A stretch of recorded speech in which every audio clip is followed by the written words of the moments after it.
सच्चिदानंद आनंद कंद अघटित घटना पटीयसी अकारण करुणा वरुणालय देवाधिदेव महादेव भूत भावन श्री काशी विश्वनाथ जी महाराज के चरणों में कोटसा नमन बंदन करते हुए माँ जगजननी जगदम्बा पराम्बा ललिताम्बा भगवती राजराजेश्वरी भगवती त्रिपुर सुंदरी वृष भानु दुलारी श्री किशोरी जी जनक दुलारी जी मैया अन्नपूर्णा के चरणों में कोटसा नमन बंदन करते हुए यज्ञ नारायण भगवान के चरणों में श्री हनुमंत लाल जी महाराज के चरणों में कोटसा नमन बंदन करते हुए इस यज्ञ में प्रयागराज से पधारे हुए हमारे वैदिक विद्वतगण आचार्यगण अतुल जी अजय जी एवं समस्त वैदिक विद्वतगण जिनके सानिध्य में सांगोपांग वैदिक रीति पद्धति से यह यज्ञ पूर्णता की ओर अग्रसारित है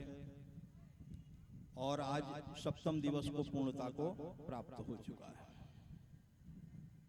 ब्रह्म यज्ञ में ज्ञान मंच से भी आज सप्तम दिवस है। मंच पर उपस्थित हमारे मंच संचालक के रूप में लोदीपुर के महंत जी जो बड़ी ही कुशलता पूर्वक नित्य प्रथम दिवस से ही मंच का संचालन करते आ रहे हैं, अनवरत कार्य करते आ रहे हैं।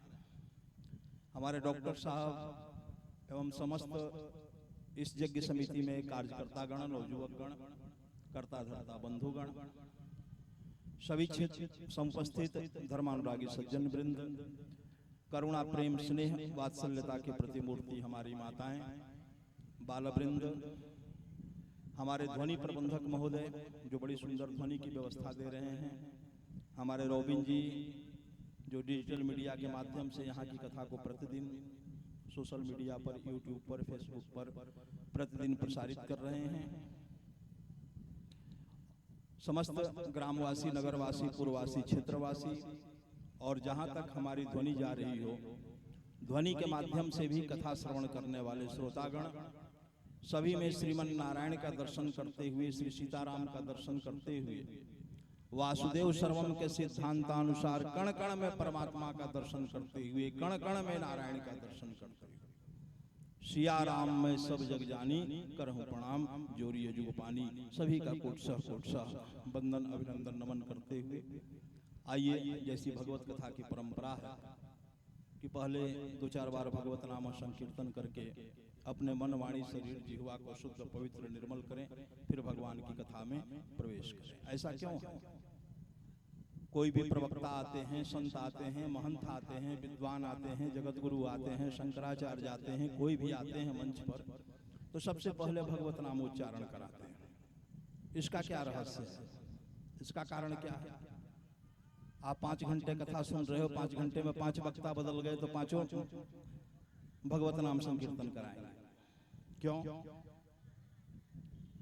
भगवत नाम की बड़ी महिमा है। जैसे आप राम शब्द का उच्चारण करते हो, राम नाम की महिमा का वर्णन करते हुए तुलसीदास बाबा ने कहा कि भगवत नाम के तो अनेकानेक लाभ हैं, बाद में तो अनेकानेक लाभ हैं, कह लगी करो नाम बढ़ाई, राम न सकहि नाम गुण गाई। तो नाम के तो अनेकानेक लाभ हैं, लेकिन एक लाभ जो है वह तुरंत प्राप्त हो जाता है, सद्य तत्काल प्राप्त हो जाता है। कहा कि वह लाभ क्या है? तुलसीदास बाबा कहते हैं तुलसी राके कहतहि निकलत पाप पहाड़, फिर वापस आवत नहीं देत मकार की वाड़। आप राम बोल करके देखो, राम शब्द में 2 अक्षर है, रा और म। पहला अक्षर रा है, दूसरा अक्षर म। आप पहला अक्षर बोलो रा, मुख रूपी कपाट, मुख रूपी दरवाजा, मुख रूपी खिड़की खुल गई। बोल कर देखो, रा खुल जाएगा और पेट की सारी हवा बाहर निकल जाएगी। देख लो अनुभव करके, रा पेट की देखो हवा निकलती है कि नहीं, सारी हवा बाहर निकल जाएगी। और माँ कहते ही दूसरा अक्षर है माँ, राम। माँ कहते हैं यह मुख रूपी कपाट, मुख रूपी द्वार बंद हो जाए, यह खिड़की बंद हो जाए।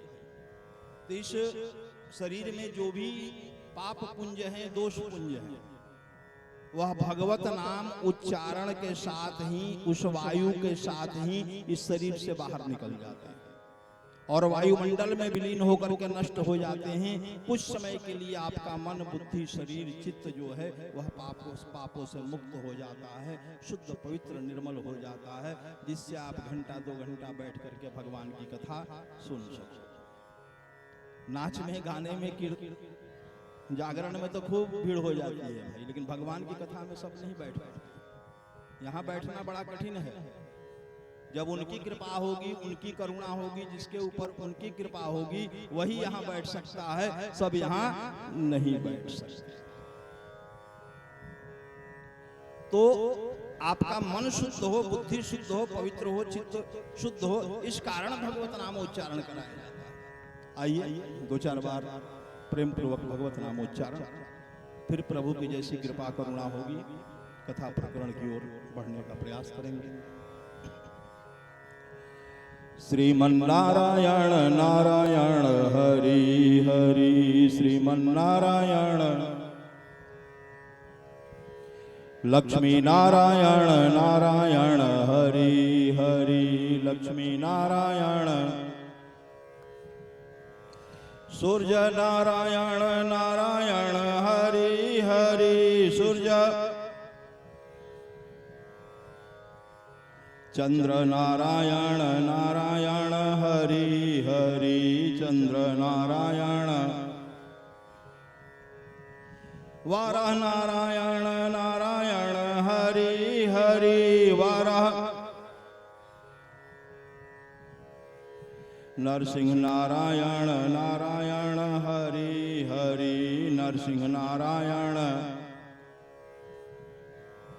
राम नारायण नारायण हरि हरि, राम कृष्ण नारायण नारायण हरि हरि, कृष्ण नारायण हम में नारायण नारायण हरि हरि, हम में तुम में नारायण नारायण हरि हरि, तुम में नारायण सब में नारायण नारायण हरि हरि, सब में सब कुछ नारायण नारायण हरि हरि, सब कुछ नारायण जल में नारायण नारायण हरि हरि, जल में थल में नारायण नारायण हरि हरि, थल में नारायण नभ में नारायण नारायण हरि हरि, नभ में सब में नारायण नारायण हरि हरि, सब में नारायण आगे नारायण नारायण हरि हरि, आगे पीछे नारायण नारायण हरि हरि, पीछे नारायण ऊपर नारायण नारायण हरि हरि, ऊपर नीचे नारायण नारायण हरि हरि, नीचे नारायण बोलो नारायण नारायण हरि हरि, बोलो पढ़ो नारायण नारायण हरि हरि, पढ़ो नारायण लिखो नारायण नारायण हरि हरि, लिखो देखो नारायण नारायण हरि हरि, देखो नारायण श्रीमन्नारायण नारायण हरि हरि, श्रीमन् लक्ष्मी नारायण नारायण हरि हरि लक्ष्मी नारायण राम नारायण नारायण हरि हरि राम नारायण कृष्ण नारायण नारायण हरि हरि कृष्ण नारायण। बोलिए लक्ष्मी नारायण भगवान की, सियावर रामचंद्र की, राधा वल्लभ सरकार की, उमापति महादेव की, यज्ञ नारायण भगवान की, श्री हनुमंत लाल जी महाराज की। धर्म की अधर्म का, प्राणियों में विश्व का, गौ माता की, गो हत्या, सत्य सनातन धर्म की, सत्य सनातन धर्म की। नमः पार्वती पतये हर हर महादेव। सोपस्थित धर्मानुरागी सज्जन वृंद, माताएं, बाला वृंद, आज इस ब्रह्म सत्र का, कथा सत्र का सप्तम दिवस। अभी हमने कहा कि सब यहां नहीं पहुंच सकते। मेला में घूम लोगे, चाट पकौड़ा खा लोगे, नाच गाना देख लोगे, लेकिन यहां सब नहीं पहुंच सकते। भाग्योदय न बहुजन्म समर्पित न सत्संगमम च लभते पुरुषो यदावई। जब जीव के जुग जुगांतर, जन्म जन्मांतर, कल्प कल्पांतर के पुण्यों का उदय होता है, उसके पूर्वजों के पितरों का पुण्योदय होता है, उसकी मातृभूमि का पुण्योदय होता है, तब उसकी भूमि पर यज्ञ कर्म होता है, तब संत महात्माओं का आगमन होता है, तब उनके मुखारविंद से कथा प्राप्त होती है। ऐसे नहीं होती है, यह आप जानो। तो आपका समस्त पुण्य पुंज जो है एकत्र होकर के जागृत हुआ है, तभी हम लोगों का आपके ग्राम में आगमन हुआ है। आपके यहाँ 5वां वर्ष हो गया, 5वें वर्ष पर हम लोगों का आगमन हुआ है। हनुमान जी की कृपा हुई कि हनुमान जी की इच्छा हो गई कि हमारे मुख से कथा सुने, उन्होंने बुला लिया और हमें भी अपनी वाणी को पवित्र करने का सुअवसर प्रदान किया। बड़ी उनकी है की कृपा है। देखिए, आपका जन्म सनातन संस्कृति में हुआ है, हिंदू संस्कृति में हुआ है। हम एक दिन आपसे चर्चा अपनी व्यथा में कह रहे थे कि आज सनातन धर्मियों की स्थिति बड़ी दयनीय है। इतनी दयनीय स्थिति अन्य किसी समाज की नहीं, जितनी हमारे सनातन समाज की, हिंदू समाज की स्थिति दयनीय है। हम एकदम विमुख हैं अपने धर्म से, कोई मतलब नहीं, और ज्ञान भी नहीं है। ज्ञान भी रहे तब न भाई उसकी ओर बढ़ें। ज्ञान भी नहीं है, जानना भी नहीं चाहते हैं। जानने की इच्छा हो तब हम विद्वज्जनों के पास जाएं, संत जनों के पास आ जाएं, महात्माओं के पास जाएं, कुछ उनसे जानने का प्रयास करें, किंतु यह भी नहीं है। एक बात जान लो, हमारा सनातन धर्म बड़ा ही विस्तृत है और शुद्ध विज्ञान पर आधारित धर्म है, कोई इधर उधर का धर्म नहीं है। कल परसों एक व्यक्ति बोल रहे थे कि महाराज कुछ सनातन पर सुनाइए। हमने कहा था कि अंतिम दिन चर्चा करेंगे, लेकिन सनातन इतना विस्तृत विषय है कि एक दिन क्या 10 दिन भी चर्चा किया जाए तो समय कम पड़ जाएगा। इतना विस्तृत विषय है। आज सनातन की पहचान, सनातन की निशानी ही खत्म हो रही है। कितने लोगों के मस्तक पर तिलक है? सनातन की पहचान है तिलक और शिखा, आज सबके मस्तक से गायब, पहचान ही गायब हो गई। माता पिता यज्ञोपवीत संस्कार तो कर देते हैं, लेकिन कितने लोगों के कंधों पर यज्ञोपवीत है? कितने लोग उसके नियमों का पालन कर रहे हैं? आज कोई दूसरा आपको नष्ट नहीं कर रहा, आज स्वयं आप नष्ट हो रहे हो। और यही कारण रहा, यही बुद्धि रही कि 1000 वर्षों तक आप गुलामी में रहे। उस गुलामी में क्या हुआ? कभी इतिहास पढ़ा है उठा करके आपने? नहीं पढ़ा, या पढ़े भी होंगे तो अनपढ़ बने बैठे हैं। उन 1000 वर्षों में आपकी धन संपदा को लूटा गया, आपकी बहु बेटियों को लूट करके आपके सामने से ले जाया गया और आप कुछ नहीं कर सके, लाचार बने रहे, विवश बने रहे। और आज जो आपकी स्थिति है, हमें तो दूसरी गुलामी बहुत दूर नहीं लग रही है। जो हिंदू समाज की स्थिति है, दूसरी गुलामी भी बहुत दूर नहीं। और सनातन पर अनेक आक्षेप होते हैं कि सनातन बहुदेववादी है। यहाँ अनेक देवता हैं, 33 कोटि देवता हैं। किसकी पूजा किया जाए, किसको माना जाए? अब हमारे यहाँ कोटि का अर्थ करोड़ भी होता है और कोटि का अर्थ प्रकार भी होता है। वेदों में 33 प्रकार के देवता भी बताए गए हैं और 33 करोड़ देवता भी बताए गए। शास्त्रार्थ महारथी माधवाचार्य जी बड़े ही उच्च कोटि के विद्वान थे भारतवर्ष के। एक बार दिल्ली में उनकी कथा चल रही थी निशाबाग में। वहां कुछ आर्य समाजियों का दल आ गया। उन्होंने कहा कि महाराज, आपके सनातन धर्म में आप लोग कहते हो कि आपके यहाँ 33 कोटि देवता हैं, 33 करोड़ देवता हैं, तो थोड़ा उन 33 करोड़ देवताओं का नाम लिखवा दीजिए। माधवाचार्य जी ने कहा कि अरे नाम लिखवाने की बात क्या है, हम सीधे तुमको 33 करोड़ देवताओं का दर्शन ही करा देंगे।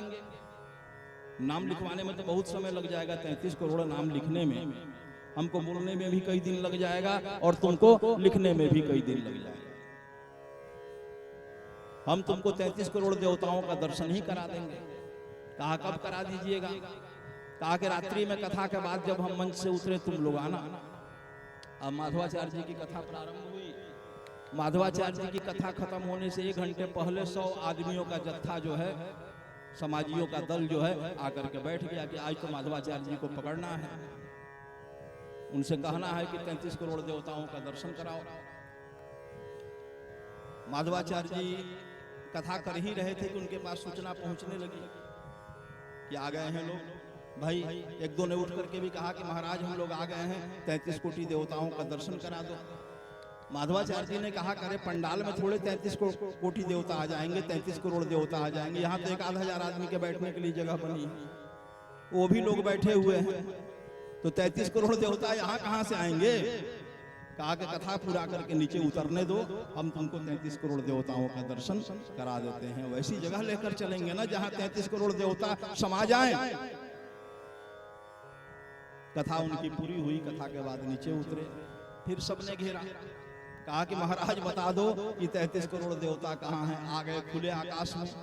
कहे कि सब अपने सिर को ऊपर करो और ऋग्वेद यजुर्वेद की 2-3 श्रुतियों को बोला। कहा कि इन श्रुतियों का अर्थ यह है कि अंतरिक्ष में जितने भी तारामंडल हैं, जितने भी सूर्य और चंद्रमा हैं, जितने भी तारामंडल हैं, यह सब देवता हैं। कहा कि ऐसा करो कि इन सबको देवता बताया गया है, तो एक लाइन से गिनना शुरू करो आकाश में कि कितने तारे हैं। पहले यह गिनती पूरा करो। अगर 33 करोड़ में कुछ कम होगा तो फिर मेरे पास आना, हम तुमको बता देंगे कि अगले देवता कहां पर है। सब चुप हो गए, मौन। देखो सनातन धर्म जो है अनेकता में एकता का धर्म है। एक ही ब्रह्म, एक ही परमात्मा समस्त देवों के रूप में, समस्त सृष्टि के रूप में भाषित हो रहे हैं। एको अहम बहुश्यामः, एक ही परमात्मा सभी में भाषित हो रहे हैं, सभी रूपों में वही प्रकट है। कहीं कोई भेद नहीं है, कहीं कोई अंतर नहीं। कहा कि किसे माना जाए, किसकी सेवा किया जाए कि पूर्ण फल की प्राप्ति हो। कहा कि यथा तरोर मूलेन निषेचने।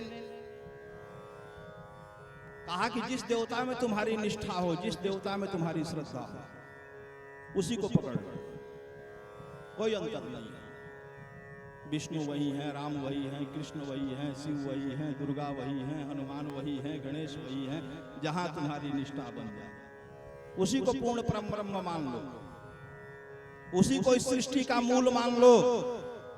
उसी से समस्त सृष्टि है, सब उसी से उत्पन्न हुए हैं, उसी को सृष्टि का मूल मानो। देखो वृक्ष के ऊपर पत्तों पर, टहनी पर कितना भी पानी डालो, वृक्ष का प्राण नहीं बच सकते गर्मी के दिनों में। लेकिन जड़ में अगर पानी दे दो तो वो टहनियों को भी प्राप्त हो जाता है, पत्तों को भी प्राप्त हो जाता है, फूल और फल को भी प्राप्त हो जाता है। कहा कि जिस देवता में निष्ठा हो, जिस देवता में श्रद्धा हो, सभी एक ही हैं। कहा कि उसी को पूर्ण ब्रह्म का स्वरूप मान लो। हनुमान जी में निष्ठा है तो हनुमान जी को ही पूर्ण ब्रह्म का स्वरूप मान लो। इन्हीं से समस्त सृष्टि उत्पन्न हुई है। उनकी सेवा करो, उनकी आराधना करो, निश्चित ही जीवन के चारों पुरुषार्थ धर्म अर्थ काम मोक्ष की प्राप्ति हो जाएगी। और मान लो हम इष्ट किसी को मान लें तो क्या दूसरे देवता से द्रोह करेंगे? मान लो हमारे शिव पार्वती इष्ट और हम राधा कृष्ण के मंदिर में गए तो क्या उनसे द्रोह करेंगे? वहां यह भाव करेंगे कि हमारे शिव पार्वती ही राधा कृष्ण के रूप में यहाँ विराजमान है, हमारे शिव पार्वती ही सीताराम के रूप में विराजमान हैं, हमारे शिव पार्वती ही हनुमान जी के रूप में विराजमान हैं, हमारे शिव पार्वती ही दुर्गा के रूप में विराजमान हैं, गणेश के रूप में विराजमान हैं। सभी में अपने इष्ट का आराध्य का दर्शन करना है। और जब सब में अपने इष्ट का आराध्य का दर्शन करोगे तो फिर किससे द्वेष, किससे घृणा? इस बात को और बढ़िया से समझने के लिए मानो कि किसी एकांत स्थान में, निर्जन स्थान में, अंधेरे में एक मिट्टी का दीपक जला दो। चारों तरफ अंधेरा हो और एक मिट्टी का दिया तेल भर के ले जाकर के जला दो, तो दिए का प्रकाश चारों तरफ अंधकार होने के कारण दूर से दिखलाई पड़ेगा, लेकिन उतना प्रकाश नहीं होगा क्योंकि मिट्टी का दिया है। यह मिट्टी का दिया क्या है? यही शुद्ध ब्रह्म है, निर्गुण ब्रह्म है। कहा कि यह जो शुद्ध ब्रह्म है, यह निर्गुण ब्रह्म है, निराकार ब्रह्म है। कहा कि इसमें कोई गुण नहीं होता, इसका कोई आकार नहीं है, कोई शरीर नहीं है, कोई रूप नहीं है, कोई गुण इसमें नहीं है। यह कुछ भी नहीं कर सकता, न सृष्टि का सृजन कर सकता है, न पालन कर सकता है, और न ही संहार कर सकता है। अब इसी मिट्टी के दिए पर कहीं से एक लैंप का शीशा ले आओ और उस लैंप के शीशे को रखो, क्या होगा? यह दीपक जो है बाहरी जो भी प्राकृतिक आपदा है, खतरा है, उससे बच जाएगा, हवा आदि के प्रभाव से बच जाएगा, बुझेगा नहीं। और दूसरा फल यह हो जाएगा कि इस दीपक का प्रकाश बढ़ जाएगा, इसकी रोशनी जो है वह बढ़ जाएगी। यह लैंप का शीशा क्या है? कहा कि यही प्रकृति है, यही माया है। जब शुद्ध ब्रह्म प्रकृति से संयुक्त होता है, माया से जब संयुक्त होता है, मिलता है, उसे हमारे यहाँ ईश्वर कह करके पुकारा गया। उस ईश्वर में यह शक्तियां होती हैं कि वह सृष्टि का सृजन भी कर सकता है, पालन भी कर सकता है और संहार भी कर सकता है। फिर इन तीनों कार्यों के लिए अलग अलग देवताओं का प्रादुर्भाव हुआ।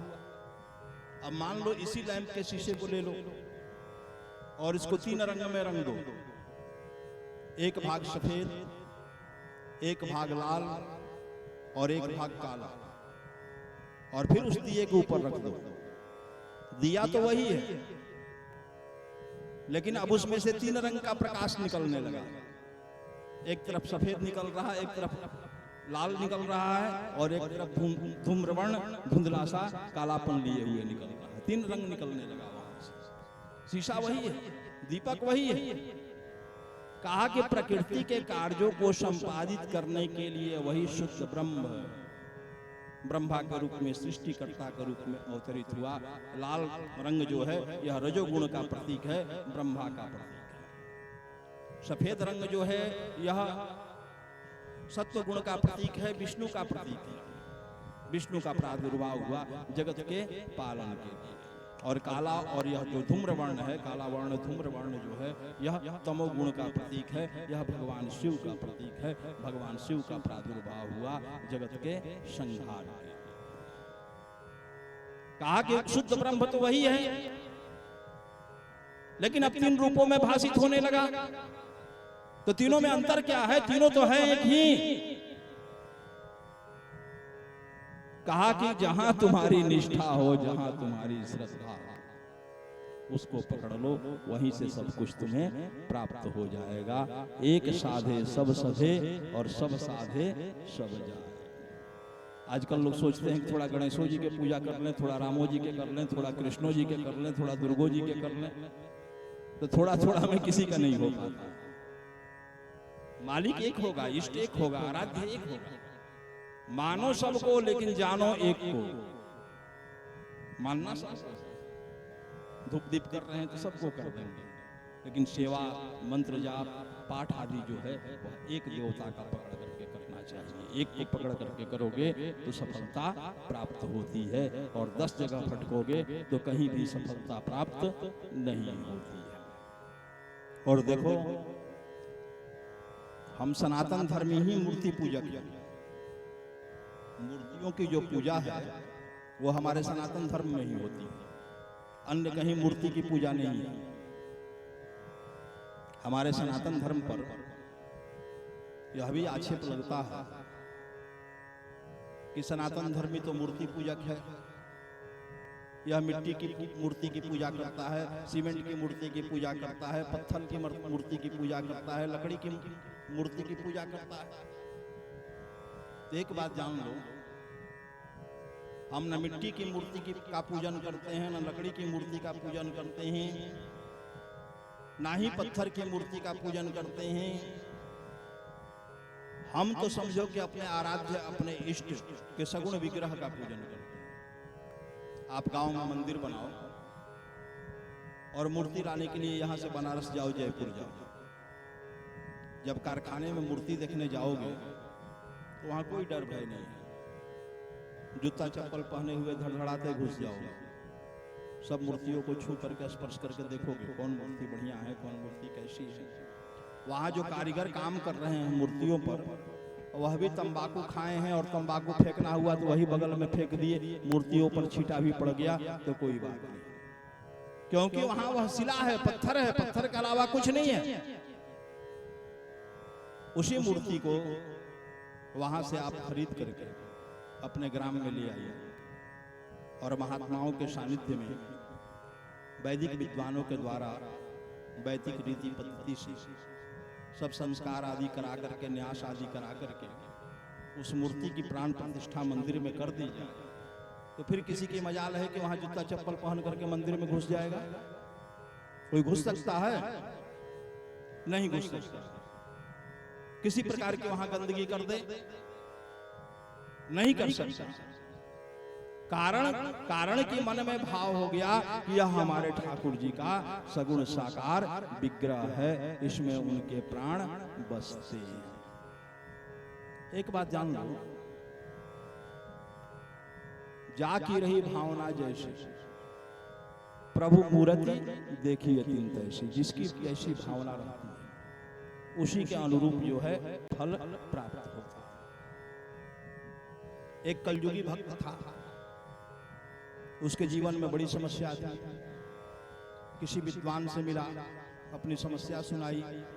विद्वान ने कहा कि गणेश जी की पूजा करो, गणेश जी विघ्न हरता है, विघ्न विनाशक है, तुम्हारे सभी कष्टों का अंत करेंगे।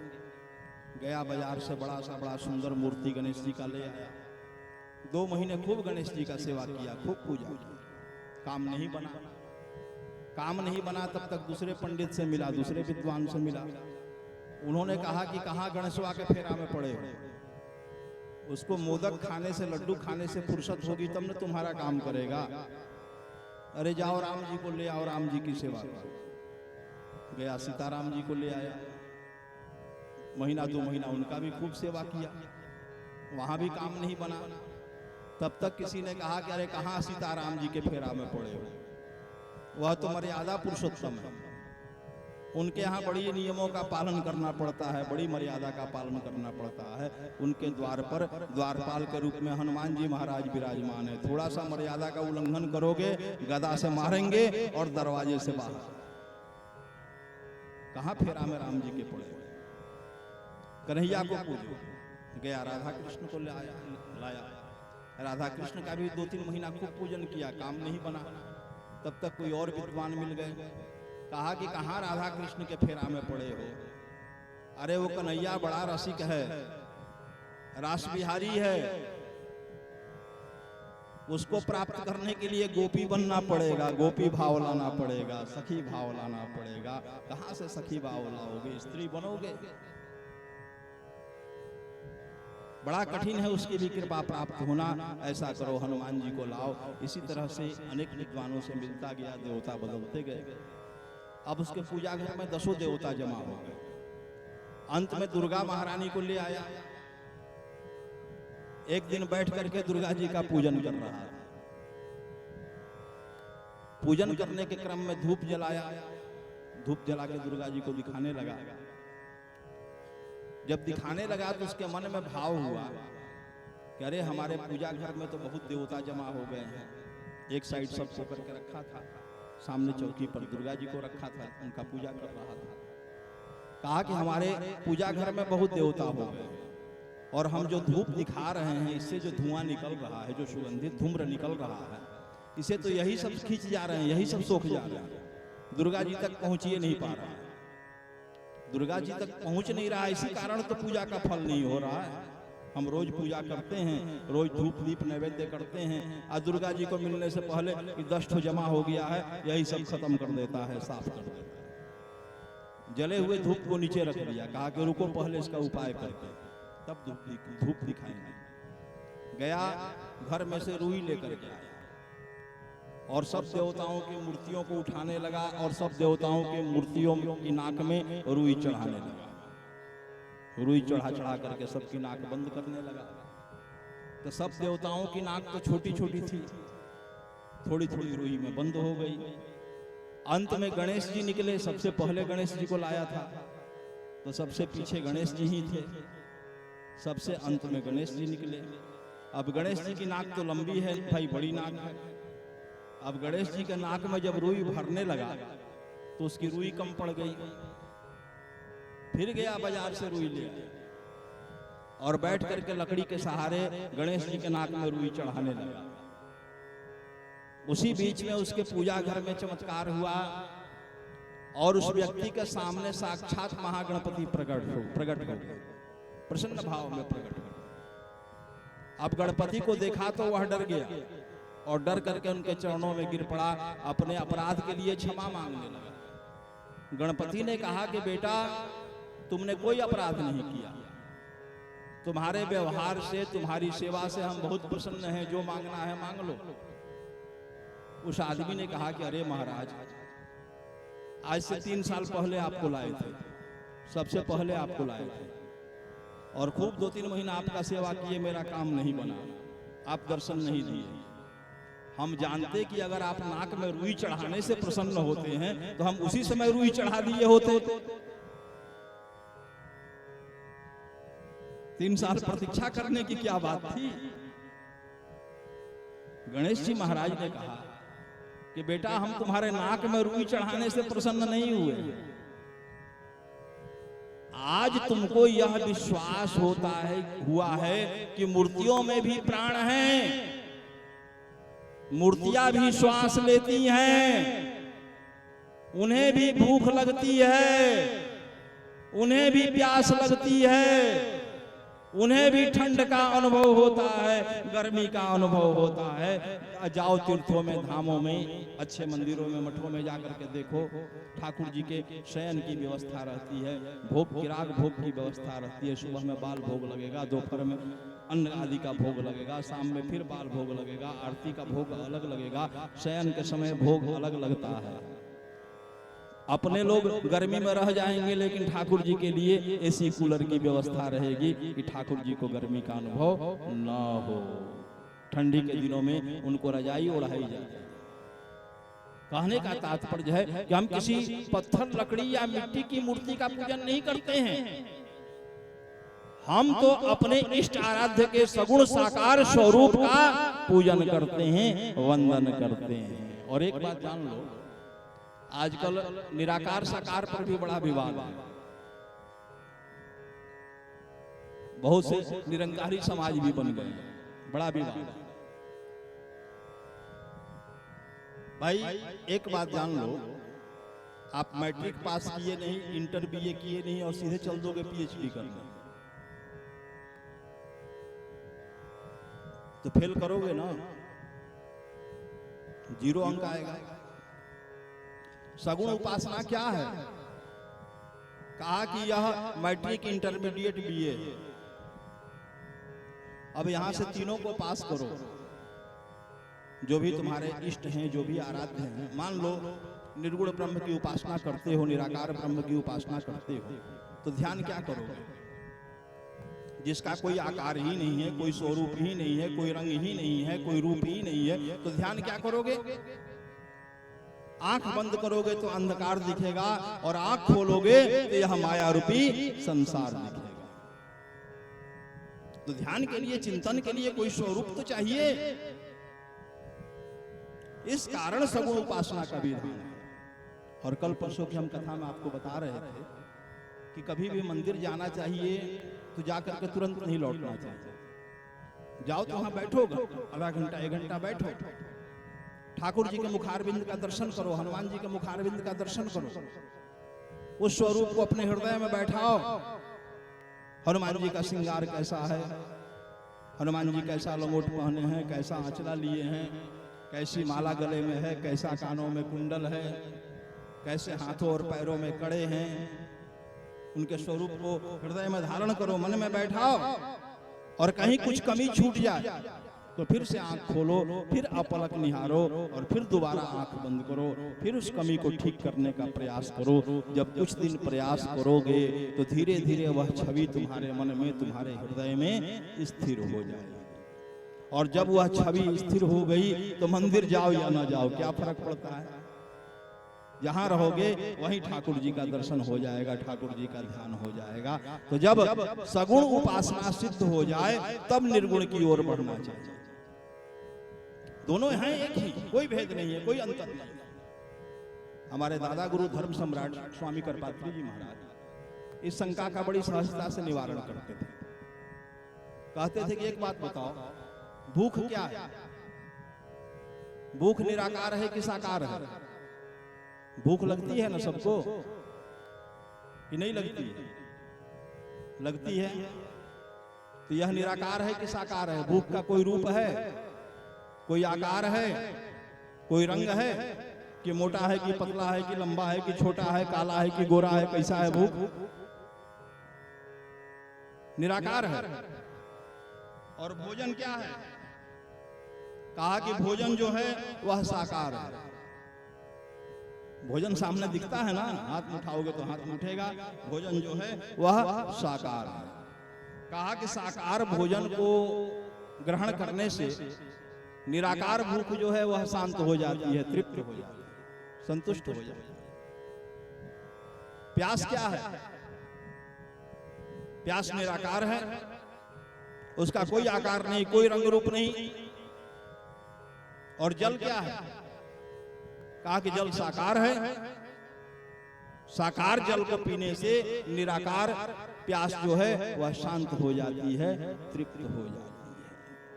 तो कहने का तात्पर्य है कि निराकार और साकार में कोई भेद नहीं है, कोई अंतर नहीं है। हमारे यहाँ देखो, सनातन धर्म जो है शुद्ध विज्ञान पर आधारित धर्म है। अगर तुम्हारे हृदय में कोई स्वरूप ही नहीं होगा तो ध्यान किसका करोगे, चिंतन किसका करोगे, उपासना किसकी करोगे? ध्यान के लिए कोई ध्येय होना चाहिए, कोई इष्ट होना चाहिए, कोई आराध्य होना चाहिए। और जब आराध्य की छवि, अंतर बिहारी जी की छवि हृदय में विराजमान हो जाए तो जंगल में रहो, पहाड़ पर रहो, पर्वत में रहो कि नदी नाला में कहीं भी रहो, कोई फर्क नहीं पड़ता है। जहां रहोगे वहीं ठाकुर जी का भजन हो जाएगा, वहीं ठाकुर जी की सेवा हो। आए समय को देखते हुए 9 बजने के करीब है।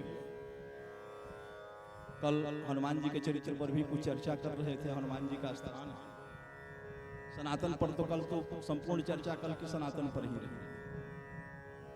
सनातन तो बड़ा विस्तृत है, अभी सनातन पर ही हम चर्चा करने लगेंगे तो आज का समय समाप्त हो जाएगा। देखो, सनातन पर अन्य भी आक्षेप आते हैं। सनातन पर यह भी आक्षेप आता है कि आपके यहाँ स्त्रियों का बड़ा शोषण होता है, स्त्रियों का बड़ा शोषण आपके यहाँ है, बड़ा सताया जाता है उनको। हमने पूछा, भाई कैसे सताया जाता है? तो विधर्मी विद्वान लोग बताते हैं कि भाई आपके यहाँ आपके प्रमुख देवता जो हैं वह लक्ष्मी नारायण हैं। अभी हम आपसे करा भी रहे थे लक्ष्मी नारायण नारायण हरि हरि, तो प्रधान देवता लक्ष्मी नारायण है। और लक्ष्मी नारायण का जहां भी तस्वीर देखो, जहां भी चित्र देखो, उनकी धर्म पत्नी है लक्ष्मी जी। तो लक्ष्मी जी का एक ही काम है।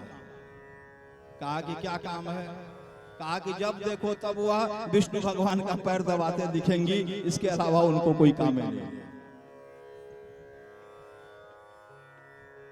तो आपके यहाँ स्त्रियों को आजादी नहीं है, स्वतंत्रता नहीं है।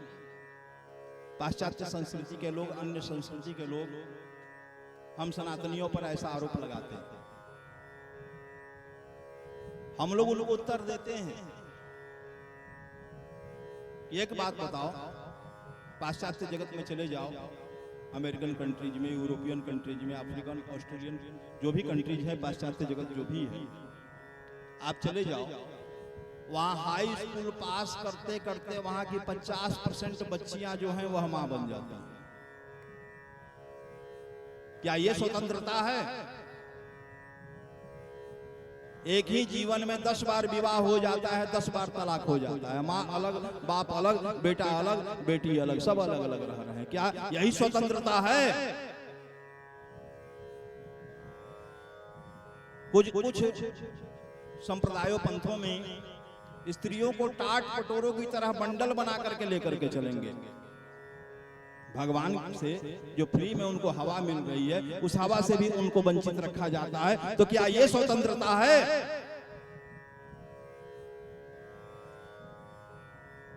हमारे यहां देखो, वेदों का प्रथम मंत्र ही है मातृदेवो भव। पहला देवता जो है वह माता को ही माना। हमारे संस्कृत का बड़ा प्रसिद्ध श्लोक है, यत्र नार्यस्तु पूज्यन्ते तत्र रमन्ते देवताः। जिस घर में स्त्री का सम्मान होता है, नारी का सम्मान होता है, उस घर में सभी देवता निवास करते हैं। तो हमारे यहाँ तो बड़ा ऊंचा स्थान है, भगवती का, देवी का स्थान दिया गया है। हम कुमारी कन्या को दुर्गा का रूप मानते हैं। जब उस कन्या का विवाह हो जाए तो हम उसे लक्ष्मी का रूप मानते हैं। और वृद्धावस्था में जब वह दादी और नानी बन जाए तो हम उसे गौरी का रूप मानते हैं। नवरात्रा में कुमारी कन्या का पूजन करते हो कि नहीं करते हो आप लोग? दुर्गा का रूप मानकर 2 से 10 वर्ष तक की कन्या का पूजन होता है कुमारी पूजन में। तो हम तो भाई माता के रूप में मानते हैं, देवी के रूप में मानते हैं। कौन सी ऐसी संस्कृति है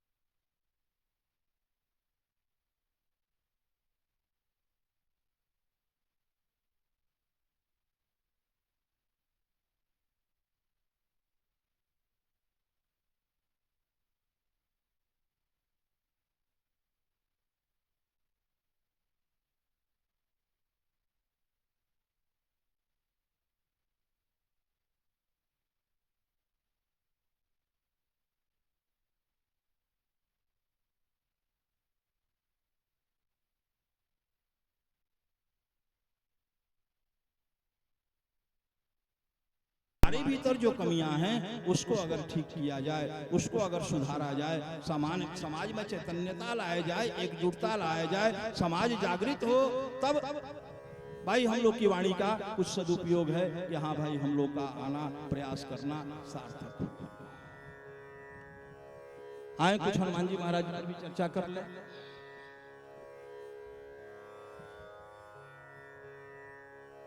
मानस की बड़ी ही सुंदर पंक्तियां हैं।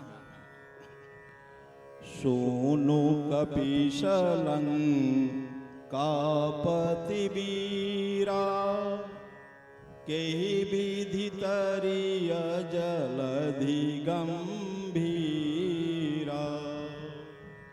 संकुल मकर उरग झस जाति, अति अगाध दुस्तर सब भारी।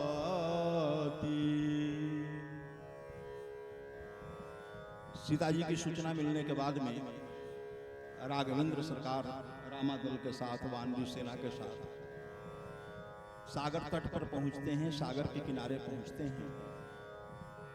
सामने विशाल 400 कोस का विशाल सागर है। एक कोस में 3 किलोमीटर माना जाता है, 400 कोस में लगभग 1200 किलोमीटर। इतना विशाल सागर सामने अथाह जल राशि से युक्त है, भरा हुआ है, हिलोरे मार रहा है। इस सागर को पार करके लंका पहुंचना। कैसे लंका पहुंचा जाए? भगवान पत्थर की एक शिला पर बैठे हैं, चिंतन में पड़े हैं। भगवान के एक तरफ सुग्रीव जी महाराज विराजमान हैं और एक तरफ विभीषण जी महाराज विराजमान हैं। पीछे लक्ष्मण जी महाराज सावधान रक्षा की मुद्रा में खड़े हैं। भगवान सबसे पूछते हैं, क्या पूछ रहे हैं? सुनो कपीश लंकापति वीरा, के ही विधि तरह जलधि गंभीरा, संकुल मकर उरग झस जाती, अति अगाध दुस्तर सब। सबसे पूछते हैं कि अथाह अगाध सागर को कैसे पार किया जाए? अथाह जल राशि से युक्त है और इसमें अनेक हिंसक जीव जंतु अपने कुल सहित परिवार सहित निवास करते हैं। मगर, भेल, सार्क आदि अनेक हिंसक जीव जंतु इसमें निवास करते हैं। प्रवेश करके भी पार करना कठिन है। कैसे पार किया जाए? सबसे भगवान विचार पूछते हैं, सलाह पूछते हैं। सबके बीच में बैठे हैं। सुग्रीव जी महाराज कहते हैं कि महाराज, सागर आपके कुल गुरु हैं, तो इनसे शत्रुता करके तो पार नहीं पाया जा सकता, पार नहीं जाया जा सकता। आपके कुल गुरु हैं, आप ऐसा करें कि आप इनकी विनती करें, प्रार्थना करें, इनको मनाएं। अगर यह कहीं मान जाएं, कृपा कर दें और रास्ता दे दें, तो हम सब सहजता पूर्वक लंका पहुंच जाएं।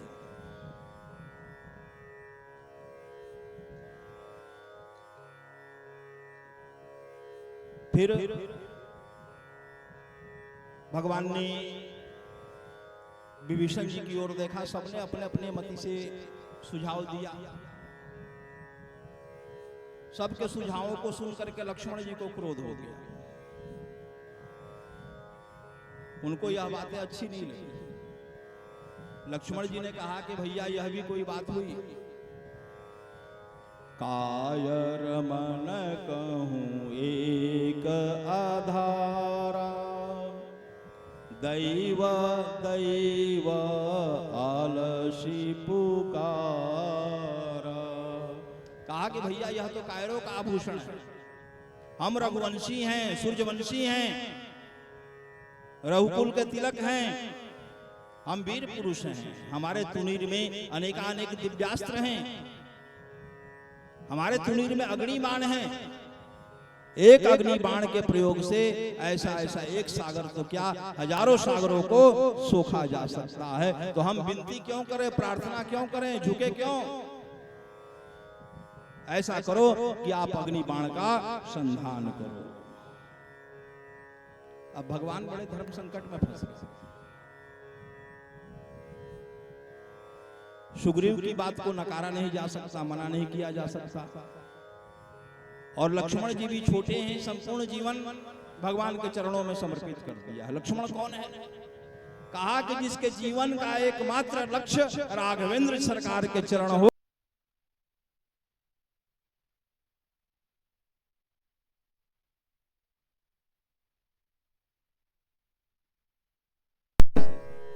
तब भगवान सोच में पड़े।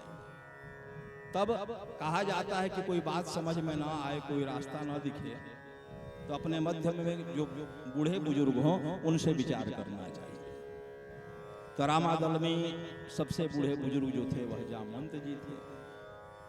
भगवान ने फिर जामवंत जी की ओर रुख किया। जामवंत जी से पूछा कि अब क्या करना चाहिए। जामवंत जी ने कहा कि कोई बहुत परेशानी की बात नहीं है प्रभु। हमारे रामादल में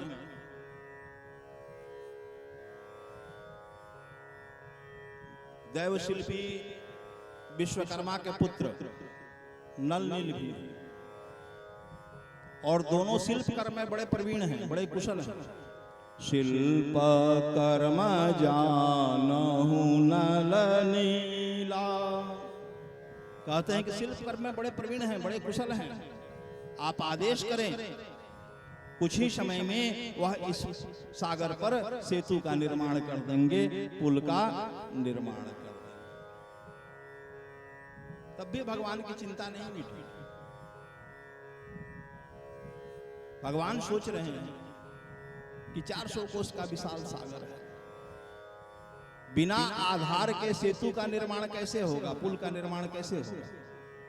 अभी आप छोटी छोटी नदियों में देखो, पुल बनता है तो 10 खंभे, 20 खंभे, 50 खंभे, जहां जैसी चौड़ाई है उसके हिसाब से खंभे खड़ा किए जाते हैं, आधार बनाया जाता है, तब उसके ऊपर पुल बनता है।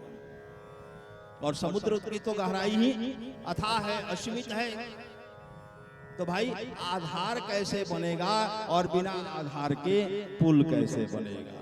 भगवान इस चिंता में पड़े हैं। और देखो, यह तो भगवान की, हमें लगता है कि यह भगवान की एक लीला मात्र है। भगवान तो जगत को शिक्षा देने के लिए यह लीला कर रहे हैं। और देखो, जिनका काम ही जीव मात्र को इस भवसागर से पार कराना हो, वह संसारिक सागर को पार करने के लिए क्यों चिंतित होगा, क्यों परेशान होगा। तो भगवान हमारे आपके कल्याण के लिए चिंतित हैं कि यह जीव जो है इस भवसागर को कैसे पार करेगा, हमारे आपके लिए चिंतित है।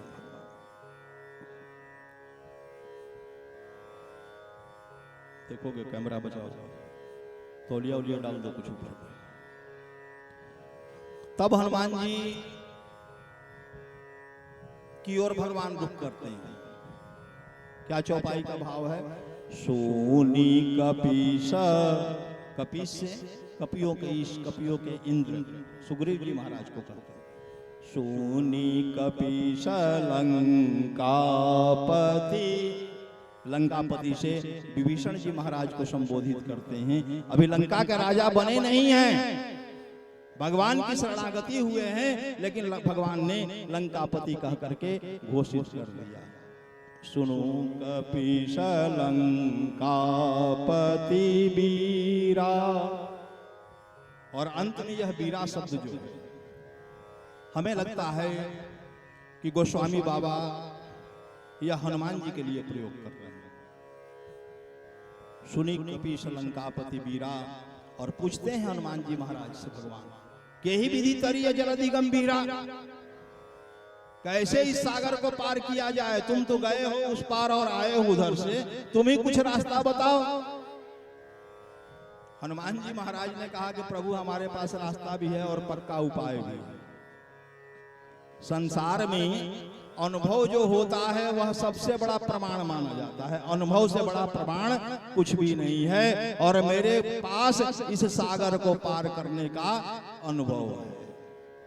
पूछा गया कि कैसे पार किया जाए, हंसते हुए उन्होंने कहा, प्रभु मुद्रिका मेली मुख माही, जलधि लांघी गए अचरज नाही।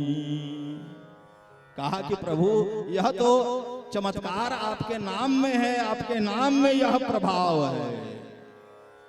कहा कि जब मैं जा रहा था लंका तो आपने राम नाम अंकित मुद्रिका मुझको प्रदान की, और हनुमान जी ने उस मुद्रिका को कहां रखा? मुख में रखा। प्रभु मुद्रिका मेली मुख माही, मुखे में क्यों रखे भाई? चाहते कमर में ठूस लेते, गमछा में बांध लेते, कहीं कर लेते, मुख में ही क्यों रखे? तो भगवत नाम के लिए मुख से बढ़िया कोई स्थान नहीं है। जिह्वा पर सदैव राम नाम का उच्चारण होना चाहिए, राम नाम को सदैव जिह्वा पर निवास करना चाहिए। जगत को शिक्षा देने के लिए ही हनुमान जी महाराज ने मुद्रिका को अपने मुख में रखा और कहा कि प्रभु आपके नाम में वह शक्ति है कि संसारिक सागर की कौन बात करे, ऐसे ऐसे हजार सागरों को भी इस जीव को सहज ही पार करा दे। और तुलसीदास बाबा ने तो डंके की चोट पर कह दिया है भाई, क्या कहा? कल युग केवल